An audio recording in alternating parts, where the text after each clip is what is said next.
रोते रोते कब मेरी आंख लग गई थी पता ही नहीं चला था। अनमन से मैंने काजल उठी। बहुत देर से दरवाजे पर दस्तक हो रही थी। काजल ने उठकर दरवाजा खोला तो सामने उसकी ननंद रुचि खड़ी थी। रुचि काजल की बड़ी ननंद। दोनों की उम्र में 8 साल का अंतर था। अरे दीदी आप कब आई? तुम शायद आराम करी थी इसलिए आवाज नहीं लगाई। रुचि बोली, दीदी बैठिए, मैं आपके लिए चाय बनाकर लाती हूँ। मैंने चाय पी ली। काजल तुम यहाँ बैठो, मुझे तुमसे बात करनी है।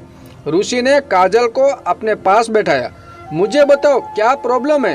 ये क्या हाल बना रखा है तुमने अपना? कुछ नहीं दीदी, सब ठीक है। अगर नहीं बताओगी तो प्रॉब्लम कैसे सुलझेगी? बात अपने मन में रखने से कुछ नहीं होगा। दीदी आपको तो पता ही है, मेरी प्रेगनेंसी में कुछ कॉम्प्लिकेशन है। डॉक्टर ने मुझे आराम के लिए बोला है।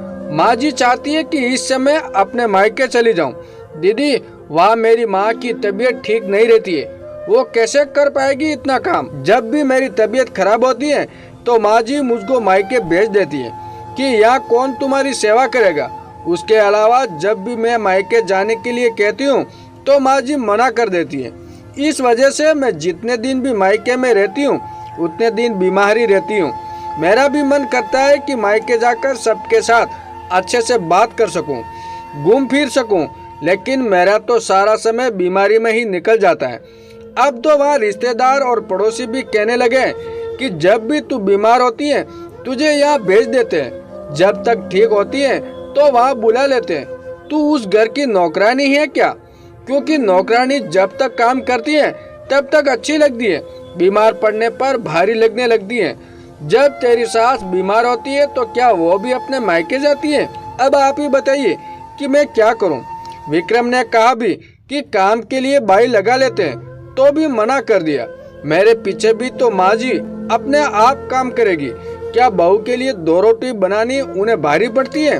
काजल की बात सुनकर रुचि सारी बात समझ गई कि काजल इतनी परेशान क्यों है, क्योंकि उसे अपनी माँ की आदत पता थी।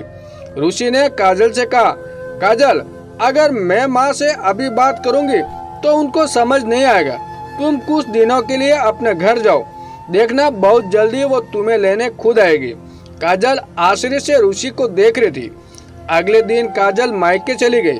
काजल को गए अभी 2 दिन ही हुए थे कि सुबह सुबह रुचि अपनी अठेसी लेकर बीमार हालत में गेट पर खड़ी थी। क्या हुआ रुचि, तू सुबह सुबह यहाँ? और ये तू इतनी बीमार क्यों लग रही है? और ये अटैची कैसे? लोकल में रहते हुए अटैची लाने की क्या जरूरत पड़ गई? किसी अनजानी आशंका से विमला जी का दिल कांप गया। अंदर तो चलो माँ, सब कुछ गेट पर ही पूछोगी। अंदर आते ही विमला जी ने फिर सवालों की जड़ी लगा दी। माँ मुझे प्रेंची मनोपोज की समस्या चल रही है। डॉक्टर ने कुछ दिन बेड रेस्ट के लिए कहा है। आपके दामाद भी कुछ दिन के लिए बाहर हैं, तो सासू माँ इतना काम नहीं कर सकती, तो उन्होंने मुझे यहाँ भेज दिया। तेरे पीछे भी तो काम करेगी या नहीं तेरी सास? क्या बहू की 2 रोटी सेकनी तेरी सास को भारी पड़ती है? माँ ये बात तो काजल की माँ भी कहती होगी उसे जब वो बीमार में अपने मायके जाती है।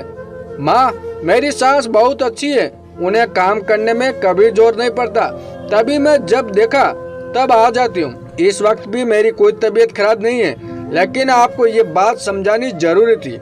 और काजल के सामने मैं आपको ये सब कहकर उसकी नजरों में आपका सम्मान गिराना नहीं चाहती थी। माँ अब काजल इस घर की बहू है, उसके सुख दुख अब हमारे भी हैं। आपको कैसा लगेगा अगर मैं यहाँ केवल बीमारी की हालत में आऊँ? तू सही कह रही है बेटा, मैंने ऐसा तो सोचा ही नहीं था। सही में जो बात बेटे के लिए गलत है वो बहू के लिए भी कैसे सही हो सकती है? बहू भी मेरा सम्मान तभी करेगी जब मैं भी उसे प्यार सम्मान दूंगी। रिश्ते संभालना हमारे अपने हाथ में है। मैं कल ही जाकर अपनी बहू को घर लाऊंगी और उसके लिए गर्म रोटी जरूर बनाऊंगी। आखिर मैं भी तो दादी बनने वाली हूँ। अपनी माँ की बात सुनकर रुचि माँ के गले लग गई। शाम को विमला जी बहू को वापस लाने की तैयारियां करने लगी। दोस्तों ये कहानी कैसी लगी कमेंट करके जरूर बताएं और हमारे चैनल पे नए हो तो चैनल को सब्सक्राइब जरूर कीजिएगा।